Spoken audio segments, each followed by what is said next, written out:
If you're out there to get more fish and better fish, you got to get active, and you're gonna have to, if you're in a kayak, pedal into that current and get back up and drift through that one small area, that one small spot, the one spot that's really funneling those fish and those bait. You're going to have to hit it, 10, 15, 20 times in the next 25 minutes in order to make sure you hit the whole thing and you look for that really nice fish in there.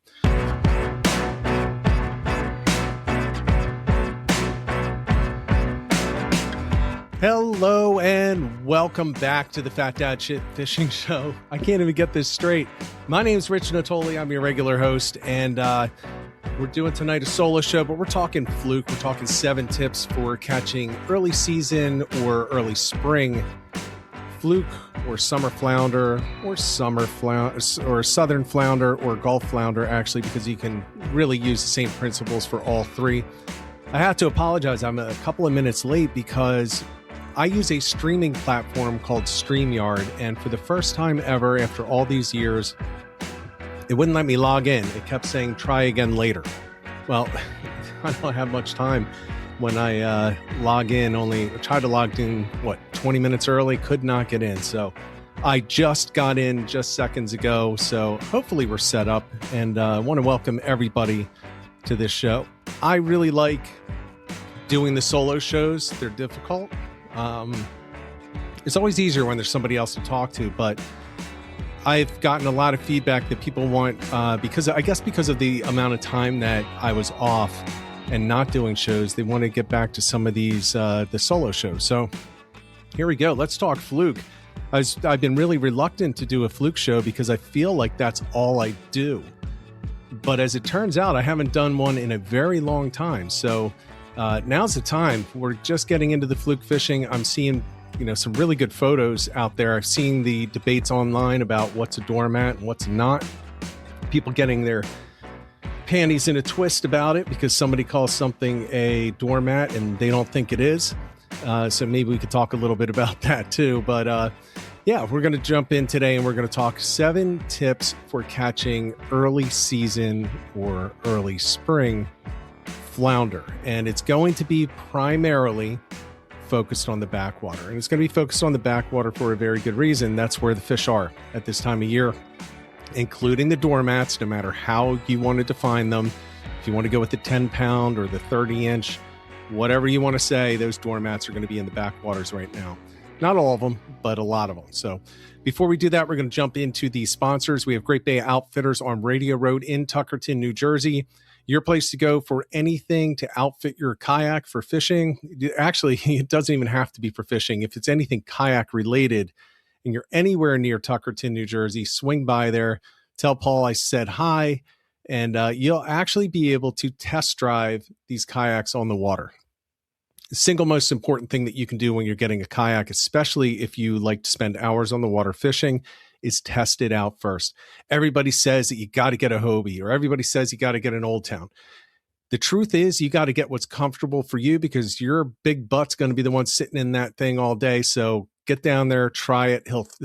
If you call ahead, he'll get it out there. He'll get them ready. Multiple models that you can try, put them right on the lagoon, launch right from the shop. It's a great benefit that 99% of kayak shops do not have. If you also want to get your kayak outfitted with the latest in electronics and accessories, Paul and his team also do that. And they do it right. Talking clean wiring, everything is where it should be, and it's installed by people that actually fish these kayaks on the water. So that's Great Bay Outfitters. Number 2 is Quad State Tune. Kevin Driscoll is the guy that you want to talk to if you have a Toyota, Tacoma, Tundra, 4Runner, a Lexus 460 or 470. The engines are awesome on these trucks, but they can be better. And these engine tunes will absolutely help you out, give you improved throttle response, better torque, better horsepower, more smooth shifting, especially on the highway and especially if you are towing something. So if you want to tow and get better mileage, and who doesn't at $4.50 a gallon, at least where I am, $4.60 actually today, you may as well reach out to Kevin. If it's not going to be good for your truck, if it's not going to do what you want it to do, Kevin will tell you. You can reach out to him at 484-633-5975. And then the last one is Lil Ol' Me. Natoli Real Estate, serving southeastern Pennsylvania. I also have a network that expands into multiple other states. If you are out of state and you want some real estate help, I can help you with that. I work with people and partners in other states.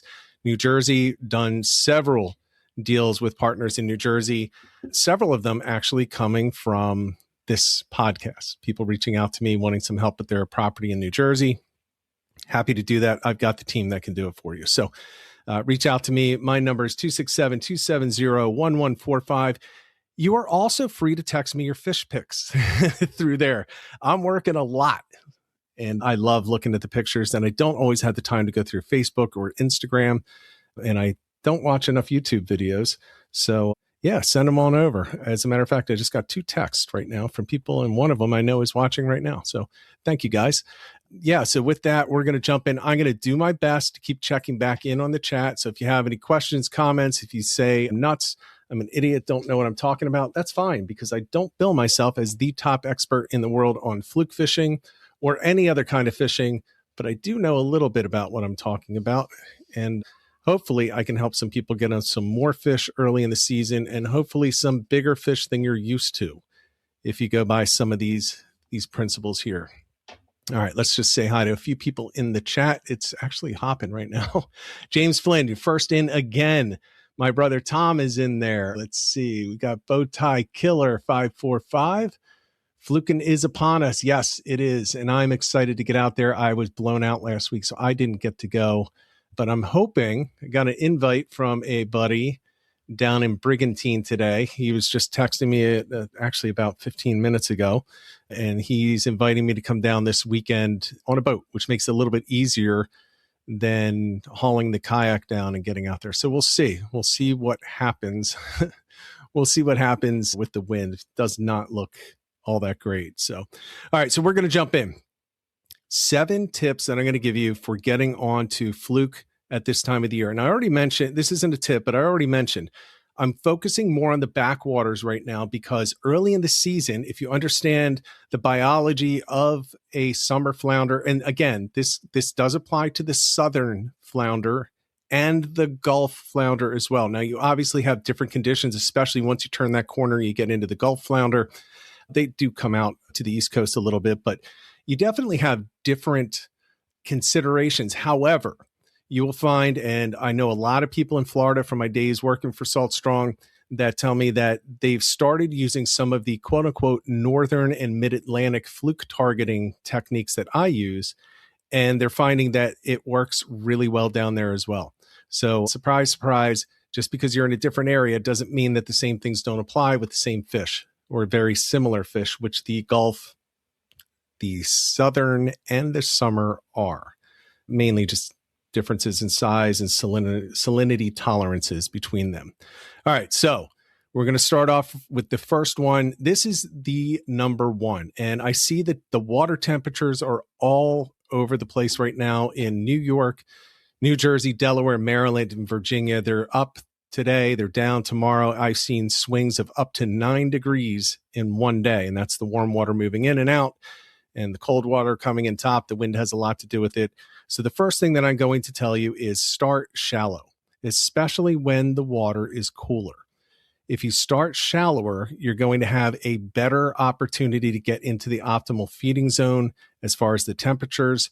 And you're going to find that these large fish will go into the shallower waters. So I would start at the beginning of the day somewhere on or very near to, and when I say near to, I mean an area that benefits from the warmer waters of a flat. So a 4 to 8 foot flat is going to be a good spot for the water to heat up, especially on a sunny day. So if you're going to fish up on a flat, don't fish the non-structure areas. You want to look for the structure within the flat. Now, flats can be a little bit, the name is a little bit confusing. Flat just means it's flat. Well, it's relatively flat. All flats have potholes. All flats have vegetation areas, even shells, some rocks, some old pilings, anything like that that's going to add structure. That's what you want to look for on a flat. Because keep in mind, the flounder or the fluke, whatever you want to call them, they are pure, true ambush predator fish. So they need to set up somewhere where the bait's going to come to them. If they're out in the middle of this big flat with no structure, nothing at all, there's nothing that's going to bring the bait directly to them. So they're setting up an ambush where nobody's likely to go. So you need to set up in an area where they're more likely to be waiting for something to come by. So in a lot of these flats, I'm thinking one specifically in South Jersey right now that I hope to fish soon. It is really shallow. I mean, shallow enough that you sometimes have to walk your kayak because you just can't go. Even with a paddle, you can't get through certain areas. But there are channels in there, and the channels will take it, let's say at a high tide, from 2.5 feet deep into the channel, which is about 3.5 feet. That channel is going to be the spot where that water is going to flow. So on the outgoing tide, as an example, that warmer water is coming off of that 3 feet or the 2 feet, let's say, and that's going to be dumping down and running through that channel, which is only 3 feet deep, but that's where it's all going to come down into. So you're going to have the warm water coming down. It's also going to be flushing the bait. So think about crabs, think about shrimp, think about minnows or killies, whatever you want to call them. They're more likely to travel and traverse the deeper water with the faster currents, which means that you're more likely to have in that area a predator setting up to get those fish. Now, one of the things that I did mention, it's not just quantity of fish, but also quality of fish. You're going to often get the best quality fish in the exact best spot within that area. So a spot is not like, I use this as an example in the past a lot. I'll just say Patty's Hole behind Avalon. Not everybody, most people refer to that as a spot. Well, it's about a half a mile wide, big, of water in Patty's Hole.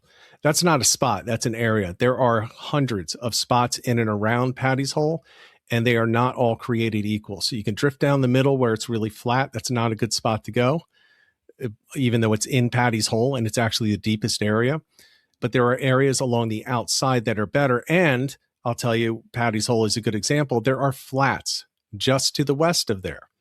And those are great spots to pick up fluke at this time of the year, especially when it's colder water. They will warm up when it's a sunny day, and you will find these 23 to 26 to 27 inchers up there. I can tell you because I've pulled them out of there. I have video of me pulling out in about 3 feet of water as I'm drifting my kayak, pulling out, I think, a 23.5, 24 inch fluke in late May. So you want to look for that. So start shallow to take advantage of the warmer water, and then start moving deeper. The 15 to 40 foot holes, they can be good, but you want to, again, make sure that you're fishing the right spot of those holes. So I would fish the downward slope from where it's coming from shallow into those deeper holes. They're probably not going to be sitting in just the flat areas that are typically the middle of those holes. All right, that's number one. Start shallow, then move deeper. And the next one is an interesting one. This is going to be big, especially when you have a lot of water moving, a lot of wind, a lot of current. So think new moon and think full moon, also called springtide moons.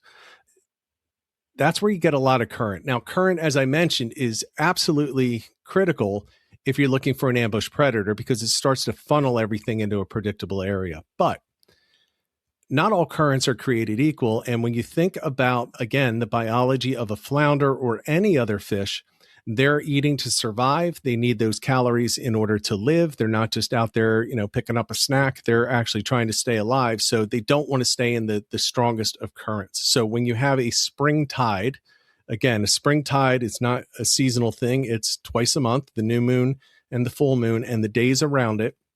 That's when more water moves per tide cycle, which means stronger currents. So if you see a great spot, but you also see that that's right in the middle of the heaviest flow of currents, alter your approach. So don't try, you can try it, but I wouldn't start in the middle of that heavy flow current. What I would do is come straight off to the side of it. So right where it goes from the fastest flow to a slightly less flow, that's typically where you're going to see them. They're going to be eating everything that kicks off to the side of these currents because it's much easier for them. Think about when a flounder lifts up off the bottom and they turn. They're exposing a very wide body to that current and they're going to get pushed hard. Now, it can make it easier to feed, but they also typically will turn around and fight their way back up current to reset their ambush for the next bait that comes through. So if you stay just off that current, not only will you have less snags, less debris piling up on your line, but you're going to be in that water where they want to be. So look for the current lines, the rip lines, and fish slightly off to the side of those. And especially if you can find an eddy coming off of those. An eddy is a great place to find it. And you'll actually, in the best eddies, you'll see the current actually reversing. That's a great spot because it will funnel the bait around in a circle. It'll start coming back up towards you. So stay off that main current and you're going to be in much better shape than if you're fishing in the middle of those currents. That's why people always say, yeah, the full moon sucks. Well, it doesn't suck. It's just you're fishing the places that may be awesome in a regular moon. You know, think about a quarter moon. Maybe it's a great spot, it's great structure, it's great flow, but then once it really picks up, it totally changes the entire spot and it can just get blown out. So the fishing could be great, but you're not in the right spot for it. You may be in the right area, but not the right spot. So experiment with that. It's going to happen 2 times a month, plus the days around it. And don't waste time just going directly to the highest flow areas that you may normally go to on other days. All right, so that's tip number 2. Tip number 3, I'm going to use this tip number 3. I wrote them down. This is one that this is more of a personal thing that I've kind of determined over the past few years. I'm not saying don't use gulp. I'm not saying that at all. What I'm saying is start looking, and what I have found, other people that have been on have found, is earlier in the season, it's those smaller baits with the thinner profiles that seem to be working better. So start looking for jerk shads, the gulp jerk shads. You can use those. A soft plastic that doesn't necessarily have that big twister tail and all that motion. It's the thinner profiles that will typically pick them up. And along with that, the smaller hooks and the smaller baits. We've seen this from multiple people that have been on the show. Dan Mancari, I think Skinner even talked about it. And if you didn't, we did talk about that. I'm pretty sure we talked about that live. But it's those thinner profiles early in the season that seem to work, which is kind of counterintuitive because you have the biggest girls in the backwaters right now. They're in there right now. So you have these legit shots at these 10-pounders. And you think go bigger, go bigger, go bigger. But that's not necessarily the case, especially because if you're doing anything to match the hatch, you're going to want to stay on the smaller size earlier in the season and then upsize as the season goes on. So as I head out, for example, this weekend, if I make it out with Mike, I'm going to be bringing jerk shads and low profile bucktails. I don't know if you guys have them, but I have low profile bucktails and I have regular bucktails. And then I had the really big bucktails, but I typically use those for striped bass. So I'm using the lower profile baits at this time of the year. It seems to work better. I'm not going to say it's rooted in science, but I and several of the guests over the past 4 years have all mentioned that either live on the air, on video, or behind the scenes before or after the shows. As far as the colors, I'll just throw in there. I'm always going to say white and something natural. Those are the colors that I typically start with. Pink Shine is a good one. It's not quite white, but it's not overbearing. Other popular ones, Nuclear Chicken and Chartreuse have been mentioned. There's a lot of them. So the colors I don't think really matter that much, but I do always recommend to people start off, especially if you're not necessarily using gulp, start off with the whites. I also always start, because I run a 2-hook rig when I'm fluke fishing, whether I'm casting or I'm vertical jigging. I typically have a teaser hook on there. On that, I'm putting a new penny shrimp. New penny seems to work awesome. If you can get new penny in any of the other profiles of baits, those really work. I have some jerk shads that are new penny. I think I still have a few. I hope I have a few left. If not, I'm going to be heading to the shop this week. But yeah, so the colors, I don't know. I think sometimes the colors are for us and not the fish, but white is definitely what I would recommend, and some new penny to start off with. They're just more natural and they seem to outfish everything else. All right, so I'm going to stop real quick because there have been a couple of questions in here. There was one, I think, that Joe Billups said. Okay, I'll put it on the screen from Joe Billups. Joe, good to see you. I can't wait to get on the water with you, by the way. And it's my understanding your kayak is almost ready, so I hope that we'll be out soon. What is a low profile bucktail? Okay, so when Ed was making bucktails, he would tie them with, it's simple, just with less hair. It's just less. It's a slimmer profile.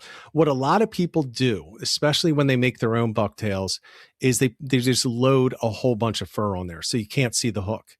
And that's not necessary at all. We're putting something on the hook. We're not fishing bare hooks when we're going for fluke. I guess you can. I wouldn't, because oftentimes it's the profile of the bait that you have on there, the gulp, which is why I talked about using the jerk shads, or at least considering them.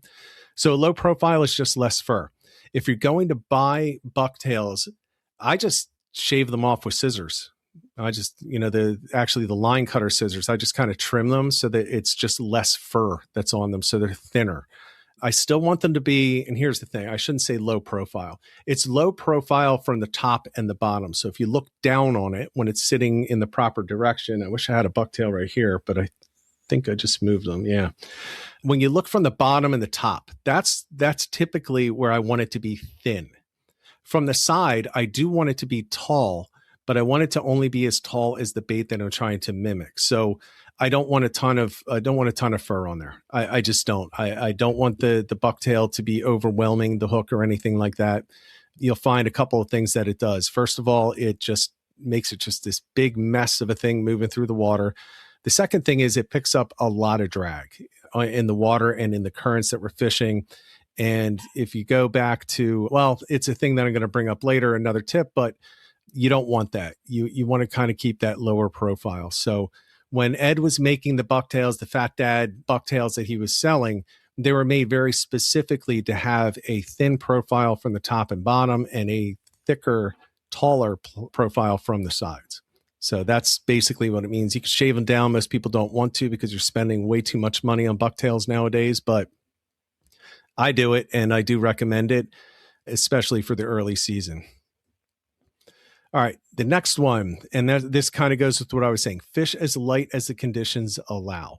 So if you're back in the waters at this time of year and you're going with the first tip of going into the shallow water first, you should be down at like 1/8 of an ounce or 1/4 of an ounce bucktail, or even just a naked jig with a gulp on it, something like that. You're typically going to be casting in that water, not necessarily just drifting over 3 feet. You can, by the way, a fluke will still bite something if you drift over it in 2 to 3 feet of water, as long as you're not scraping the bottom. They'll still pick it up right next to the kayak. Again, there's video proof of that, not only on my channel, but on other channels. But you're typically going to cover more water in the shallow when it's shallow just by casting it out and doing a slow retrieve. So go as light as you can.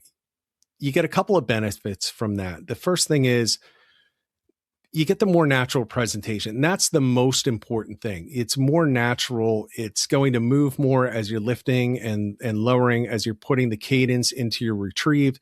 And that's what you want. If you just have something stagnant and sitting out there and it's not really giving you any action, it's really not going to work out well for you. The other thing is in deeper water, and this kind of goes to the profile, when it's lower profile and there's less fur on there, it'll sink better. So it'll actually get down with lower weights. So you'll often see, if you take a 1 ounce bucktail that's, I can't remember the name of it. It's a popular, let's say a Spro. I'm not a fan of Spro, so I'll use Spro as the example. They put a lot of fur on those things. Well, a 1 ounce Spro is not going to sink as well as a 1 ounce Big Head used to when those were being made, just because it had a lot more to catch that water coming through and it kept it up off the bottom. So the lower profiles, the lower weights can actually sink better. And it's not just about the weights. All right. When I say fish as light as you can, I'm also talking about your leader and I'm talking about your line. Because as you start moving to the deeper waters, especially, those leaders are going to pick up drag.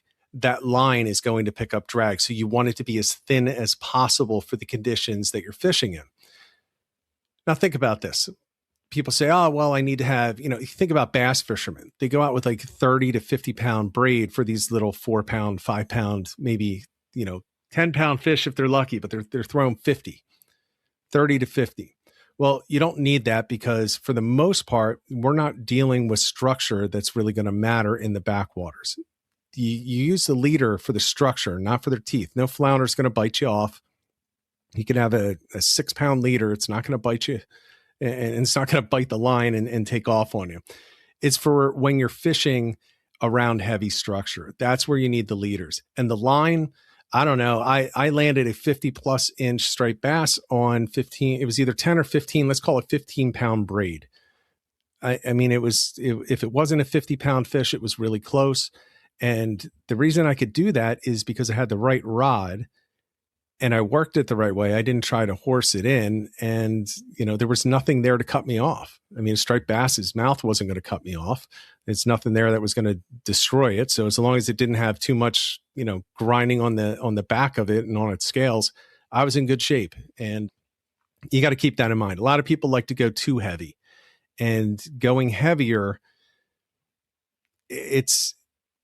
it makes it easier because there's less changing out of gear. There's less that you have to think about, but it makes it more difficult. I only would recommend going heavier when you have to in order to maintain contact with the bottom. Again, flounder fishing, it's a bottom sport. It's a bottom fishing sport. You got to be down near the bottom. The tip that I will say is don't keep bouncing it off of the bottom. You don't need to do that. A lot of people get snagged a lot. I hear people saying I got snagged a lot, so I was in the right spot. Yeah, okay, maybe you're in the right spot, but there's no need for you to get snagged a lot. You don't need to be right on the bottom. They come off the bottom to feed. They will come up and they will follow it. So I don't know why people pound the bottom. I'd let my line out, let it hit the bottom. I bring it up about 6 inches and I jig there, 6 to 12 inches off the bottom, and I do fine. I won't say I outfish everybody, but don't lose a lot of lures at all. I'll often finish the season with the same bucktails that I entered the season with. As a matter of fact, I still have some from 4 or 5 years ago that I use. I actually still have some from when my grandfather was still alive, and that was 20 plus years ago that he passed away. I think 96. Wow. Yeah. So I still have those bucktails. So fish as light as possible, as light as the conditions allow. You're going to feel it better. You're going to work the lure better, and it's probably going to result in more strikes and more hookups. All right. Along with that is tip number 5, work the lure with a deliberate cadence. So the best retrieves are typically cast it up current, let the jig hit the bottom, pop it a couple of times, and then let it sit for a second. Keep the same cadence on the same retrieve. Now, if you're just vertical fishing, I'd still recommend a cadence with a break. So you can do the rapid John Skinner jigging, but then pause, and you'll often get the strike on the pause. If you want to do like a twitch, and a pause, that's fine, as long as you have that pause in there. But I try to keep it consistent on the same drop. If I'm vertical jigging, if I'm going to switch it up, I will leave one real long pause and then just restart it differently, because once you change it, the fish that you interested that's following it is probably going to bug off and take off to a new spot. So you're basically resetting your cast if you're changing up the retrieves. You will see that quite often with striped bass fishing, who are also ambush predators when they're not on the migration and when it's not the run.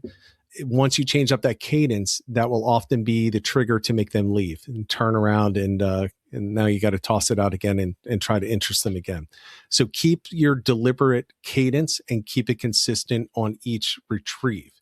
Feel free to change it up in between, but that's something that I truly, truly believe in. And I've seen it on some underwater cameras where, if it's changed, they just kind of they get spooked and they move off. So try to be consistent. Now I say that I I'm not always. Look, I'm the biggest offender to some of these things. Yeah, I don't always do it either, but it's something that definitely I do recommend. All right, here's one, tip number 6. Here's one that a lot of people don't agree with. When you're fluke fishing, the old thing when I was growing up was variations of this explanation on how to set the hook. So you feel the weight or you feel the strike and you just sit back and you don't reel, you don't set the hook. You turn around and you grab a sandwich and you start eating the sandwich. Wash it down with a little bit of beer or Pepsi or Coke or whatever you have. Put your drink in the drink holder, light up your cigarette, and on the third puff, set the hook. That's how a lot of people do it. They're like, don't rush it, don't rush it, don't rush it.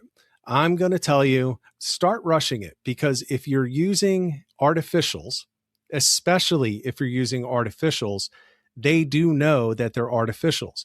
And I am a very firm believer that gulp only has it may be a great attractant for them. It attracts the bite, but what it does not do, based on everything I've seen and all of the experience I have and talking with a lot of other people, it doesn't make them hold it very long. It'll get that strike, but it won't necessarily get them to hold it. They don't eat the gulp. I don't remember ever. Now, maybe other people have, but I don't remember ever opening up the stomach on a fluke and seeing gulp in there. With the amount of gulp that we're dropping down as fishermen, there should be gulp in their pocket or in their stomachs if that's what they're actually feeding on. So little pieces, it's in them. No, I've never found that unless it was part of the bait that they, swallowed of mine. Natural baits, sure. If you're fishing a minnow, yeah, I think they're going to take it and they're gonna down the whole thing. They're gonna swallow it, but I just don't see that with these artificials. Whether you're putting smelly jelly on it, you're putting menhaden oil, you're using gulp or using any other type of attractant, those are typically to get them to hold it for just that fraction of a second longer. So my technique, and if you've watched my videos, you've seen it, I get the bite, I confirm it, I confirm a little bit of weight, and then I slam it and I try to break it through their jawbone. Cross their eyes and set it hard. And all of that takes about a second and a half, which is not as fast as some other types of fish when I'm fishing, but it's definitely faster than most people do it. Yes, it is possible you will catch more small fish that way, but it's also possible that you're going to keep that doormat on your hook and you're actually going to get it hooked up and landed if you're setting it quicker. So I do not subscribe to the belief that you take your time when setting the hook on a fluke. It's just not the experience that I've had, especially with the artificials. Yes, you can do it if you're fishing natural baits or live baits, especially, but I just don't recommend it. I've lost way too many fish screwing around, waiting, and then I go to set it and it's not there. So I think you're getting out of these gulp and other baits just the initial strike and them holding on to it for maybe a half a second to a second, and then they're gone. They're just gonna get rid of it. So go quick. Don't sit around and wait. Go quick. All right, number 7, and I'll give another one after this, and then I'll go through and see if there are any questions that I missed. Focus on those areas that funnel the fish. I mentioned this earlier at the very beginning. They're ambush predators. They're setting up where the current is going to bring the bait towards them. So think about the areas that you're going to get most of this. Don't follow the boats. If you're following the boats in the early season, you're following people that don't necessarily know what they're doing. And I have said this on video. I said they're fishing in the wrong spot on video. And then I turn around and say, here's the spot. And then I'll hook into a 5 or 6 pounder. And I'm only 20 feet off to the side of them, but I'm explaining why. And here's an example, a creek mouth emptying into a larger channel. So as that water comes out on the outgoing tide, it's going to come out of that shallower creek and it's going to fall down. Think of it as a waterfall underneath all the way down to the deeper bottom. So I'm thinking one specifically right now. It goes from about 8 feet in the creek and it drops down to about 40. That ledge is almost a sheer drop. It's almost a cliff, but it's not quite. The biggest flounder that I've ever caught in the backwaters have all been on drops that are similar to that. Maybe not down to 40 feet, but it goes from something, maybe 8 to 20. Maybe it's 15 down to 30, something like that. A severe drop, and right where it gets to the very bottom is where you're typically going to find those bigger fish. And if you don't believe the bigger fish are going to push the smaller fish out of the way and take the best spots, you're absolutely wrong. That's how they got to be the biggest fish. So yeah, so do that. Look for things like that. The creek mouths, channel edges, look for troughs. Look for, if you're fishing out front, look for the tips of the jetties, places where it's going to change the currents. It's going to change the bottom. Look for any bottlenecks in inlets. A lot of people like to fish the inlets at this time of the year. I actually would move further in if I were you. I suggest working the sounds if you have sounds in your area. But look for those structures that are going to funnel the fish. And some people have a little bit of difficulty with this. Look at the topographical maps that are going to show what the bottom of the waterways look like. Look for bottlenecks in there. Look for the big drops. The more severe, the better. And don't just fish the deepest spot or the one little spot. Start ahead of it, go with the current over it, and go a little bit past it. Remember, these flounder will pick up, they will follow your bait, and then they will strike. It's not always immediate. They'll watch it for a little while.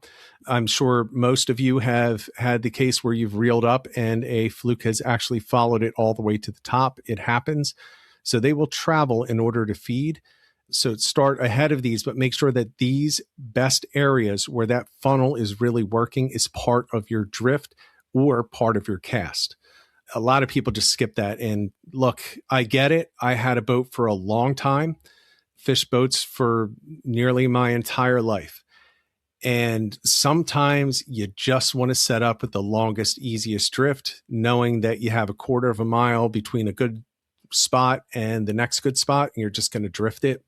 If you're out there to get more fish and better fish, you got to get active, and you're gonna have to, if you're in a kayak, pedal into that current and get back up and drift through that one small area, that one small spot, the one spot that's really funneling those fish and those bait. You're going to have to hit it, 10, 15, 20 times in the next 25 minutes in order to make sure you hit the whole thing and you look for that really nice fish in there. If you just want to get the long drifts, that's fine. Just know that you're not setting yourself up for the best success for the day. If you're just out there, hanging out with friends and, any fish is good fish, that there's nothing wrong with that. And I don't mean to suggest that there is. I do that quite a lot, where I just go out and I don't really care if I catch anything. I just want an easy day just out on the water. But if you're looking for the bigger fish and you're looking for the numbers of the fish, really focus on those areas and I mean, really focus on that. Spend the time on those little small areas, and you will be absolutely shocked at how many big fish you can pull out of a 3-foot area. Yeah, so that's that. Focus on the areas that are going to funnel the fish and the bait towards you and into that spot where you can pick up those fluke. All right, so those are the 7. I'm going to throw one in there that I've mentioned before, but I think people miss quite often. And I'm going to talk again about any one of the 3 species of flounder that you're going to find on the eastern coast of the United States. So Gulf flounder, the southern flounder, and the summer flounder, they all have different tolerances for fresh water and salinity. Okay. So let's talk, because this is where 90% of the audience is. Well, shockingly, we actually have a growing audience in Portugal. I don't know why. I don't know if they have the same species over there, but for all of you, I don't know what your species over there are doing, but the summer flounder, as an example, because of their tolerance and their intolerances for changes in salinity, especially the more fresh the water gets, the less likely that they're going to be fully active. Now, they are very resilient to it. You can catch them in the rivers. But as you get a lot of rain, as an example, and it's rushing into these backwaters, that drop in salinity will push these fish closer to the ocean. So if you go through a period of time where you have extended periods of rain and you know that you're just going to have a lot of runoff, the rivers are high, and all that runoff is ending at a certain area near where you want to fish, start out closer to the inlets or in the inlets. because that change in salinity makes it uncomfortable for them. Again, it's a basic biology thing. There are different tolerances for different species. The Gulf flounder is the one that is the most resilient, and it almost doesn't care about salinity, but the other two do. The southern flounder and the summer flounder absolutely do. So it's just a tip that you should know. If you insist on fishing and you've had heavy rains for multiple days in a row, start closer to the inlets. Just start out there and then move back in on an incoming tide, perhaps as the saltier water is coming in. But if you get an area with a ton of freshwater runoff, that could just blow out that spot just because of the salinity. So keep that in mind. Don't waste your time going to these spots first because they look great. You have to understand the other conditions, right? We have to know the wind. We have to know what that's doing to the currents. You have to know where the currents are, what the moon cycle is. You also have to know the salinity. And you don't have to know exactly what it is, but you should know where different areas might vary in salinity and set yourself up for more success by making an intelligent choice about where you go. So closer to the inlets, if you get a lot of rain, that's where I always recommend that you start. And you'll find that quite often it is a big difference in the fishing, and that could just be a quarter of a mile difference. More salt, the better the fishing is. All right, so those are the tips plus the bonus. Let me go through real quick and see if there is anything in here. Feel free to repost them too. Help me out a little bit if there's any other questions. Mostly, I think it's just people talking with each other in the chat. Yeah, Bowtie Killer, Rich, late again. Yes, I was late. Be interested to see who's been out. A lot of people have been kind of blown out. The people that have been out in the wind have done pretty well, though. In New Jersey and Delaware specifically, New York, I am seeing a very mixed review at this point. A very mixed review. People are saying it's not good, and then some people are saying, it's okay. Yeah, so let's see. Any questions? Yeah, I don't see that many. I'm going to have to go through and read these comments because people are catching me up on what they've been doing. All right, Bowtie Killer. I'm going to mention this, even though it's not fluke. I'm going to put this up here. Been getting stripers and nice drum from the beach, 51 inch and 53, few 36 to 42 inch bass, and drum to 37 inches. Not bad. Not bad at all. The striped bass is going crazy, especially in New Jersey. I'm seeing most of the action in New Jersey. A buddy of mine from high school, his name is Ben. He put up some really nice, solid surf fish in Atlantic County today. Definitely great for the fish, especially off the beach. A lot of people are thinking that they have to go in the backwaters, and you absolutely don't. Tim Murray had a keeper in there today. A lot of people talking about the price of fuel. Nothing we can do about it. Just got to kick back and relax, I guess. Let's see. Yeah. And digging it. Hope you feel better. I know what it's like to go through chemo and radiation. I know why you're not on the water. I'm with you. Give me a call. I'll hit the water with you if we're anywhere near each other when you're feeling better. Yeah. So a couple of people are pulling some in. So yeah. So there aren't a lot of questions, but I'm not shocked by that. These are some things that are basically reminders for a lot of people, and keep in mind that the fishing does change as the seasons change. Early spring presents a big challenge with the water temperatures because we're looking for that warmer water. So look, it's sunny days, especially go back towards that shallower water and look for that difference in water temperature. Just a degree or two can really make a big difference when you're out there on the water. Where we get into summer, we're going to then start talking about, damn, the water's 85 degrees. What are we going to do? And then there's different strategies for that. So keep that in mind. Fishing now is different than fishing in June and July, and August is definitely different in September.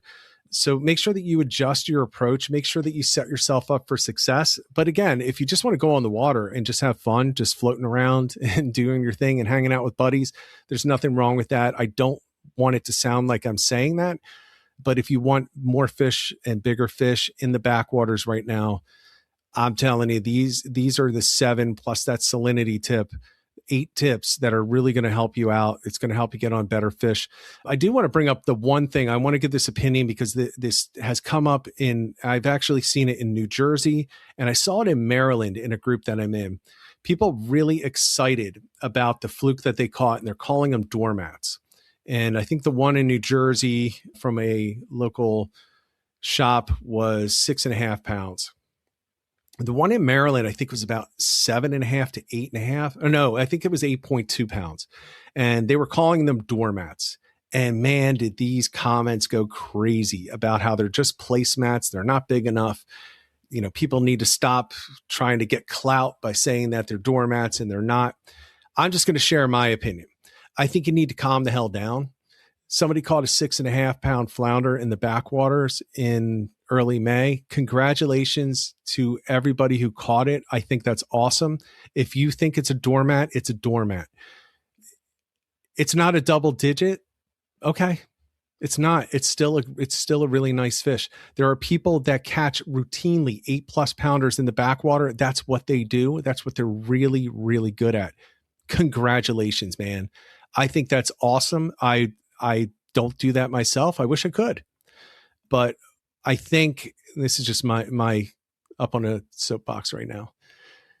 We got to stop with all this bitching and complaining because somebody was happy about something they caught. And I think quite often the people complaining are the ones that are upset because they didn't get to go fishing that day. I'm one of those that hasn't been able to go fishing very often. And I am cheering on every single one of you that's catching 18 inchers, 17 inchers, knowing they're not keepers just because you got some tight lines that day. And I think it would be nice if more people did that. 6.5 a doormat, you think it's a doormat? Then I'm going to agree with you. Good job. Hat off to you. Great job reeling in a really quality fish in the backwater. The 8.2 pounder I'll tell you what, man, it looked like a double digit when I saw the picture of it. It was almost 30 inches. And man, to me, that felt like it probably qualified, but people are screaming it needs to be 30 plus and 10 plus pounds, whatever. I just wanted to share that because it really bothers me, and I don't like fighting on social media. I am not a look at me influencer. I don't pretend that I know everything, but I do have some opinions on it. And my opinion on it is let's be a little bit nicer to each other about these fish because it doesn't matter. Maybe that person needed that 18 incher that day, and maybe it's the biggest fish they ever caught. So congratulations. It's a memorable fish. I'm glad you get some fish tacos out of it. Glad you get a good dinner and you had a great day on the water. And thank you to everybody for sharing them, even if they don't quite hit the technical doormat status. Here's good. James Flynn saw 32 inches from the surf. That's awesome. That is an awesome surf flounder right there. Surf fluke. That's awesome. I have never caught one that big from the surf. Actually, I don't think I've ever caught one over 30 inches. So yeah, that would be, I would consider that for myself to be a doormat. So yeah, everybody, thank you for tuning in. Trying to get some guests together. It is really, really tough. I think you guys have seen the social media on fishing has changed in the past year or two where, and it's probably for the better, but it's more difficult to get the people that are not full-time captains to come on. Just people that are really good at fishing, have something to share. But I'm working on it. We'll keep these episodes coming as much as possible, minimum of 2 per month. I'm still hoping to be getting 4 in. I appreciate you coming by. We're going to have one announced actually soon. We should have us set up for this upcoming week. It might be another solo show, but we're going to be talking about setting up for tournaments coming up. Because a lot of people are really interested in doing tournaments this year for some fun. So I will as well, by the way, purely for fun. I don't expect to win any. I'm still going to try, but I don't expect to win any. So we are going to cover that in an upcoming show. So everyone, it's a little windy, but it looks fishable. So all the way up and down the coast in the mid-Atlantic. So if you can, make sure you get out there, get on the water, and get some tight lines.